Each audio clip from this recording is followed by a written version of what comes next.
দর্শক, আবারও ফিরে আসলাম আপনাদের প্রিয় অনুষ্ঠান জীবনের গল্প নিয়ে। আমাদের ক্যামেরার সামনে আছে এক অসহায় মেয়ে। তার কাছ থেকে জানতে চাই তার জীবনের গল্প। আসসালামু আলাইকুম আপু, কেমন আছো? ওয়ালাইকুম আসসালাম। জি, ভালো আছি। আপনি ভালো আছেন? আলহামদুলিল্লাহ ভালো আছি। তোমার নাম কি আপু? মায়া। মায়া। তোমার জন্মস্থান কোথায়? রংপুর। রংপুরে। তোমার পরিবারে কে কে আছে? বাবা, মা, আমি, বোন। তোমার বাবা মা, তুমি, বোন। জি। আচ্ছা।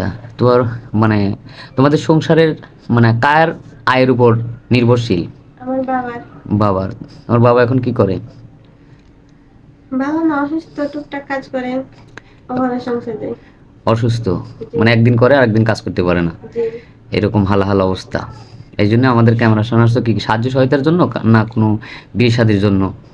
বিয়ে করার জন্য। বিয়ে করার যাতে জন্য। একটা ভালো মনের মানুষ পাই। একজন ভালো মনের মানুষ পাও, যাতে তোমাদের পরিবারটা বা তোমার উপর একটা খেয়াল রাখে, এরকম। এই জি। জন্যই এরকম একটা মানুষ চাচ্ছ। জি। সে ব্যক্তিটার যদি একটু বয়স বেশি হয়? বয়স হলে সমস্যা নাই, যে ভালো হলে হবে। ভালো হলেই তো হবে, না 40-45 যদি বয়স হয় তার? হোক, সমস্যা নেই। সমস্যা নাই, কারণ তুমি তো একটা ইয়ং মেয়ে। তোমার বয়স কত? 21 চলে। 21 সালে?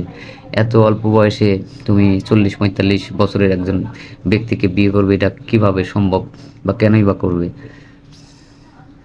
বললাম না যে আসলে আমরা গরিব মানুষ, সুন্দর ছেলে দিয়ে কি করবো?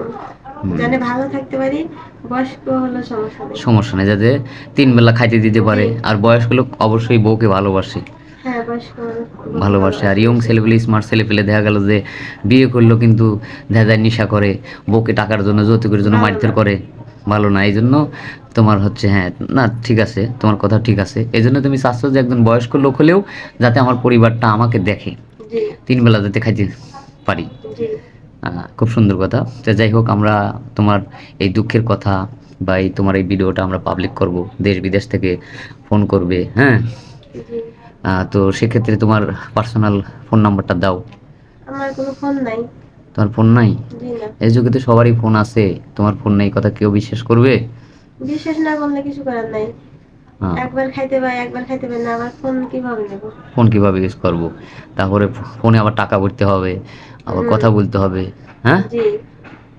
যে টাকা দিয়ে ফোনে লোড দেবো, সে টাকা দিয়ে ½ কেজি লবণ হবে, বা 1 পোয়া মরিচ হবে, তাই না?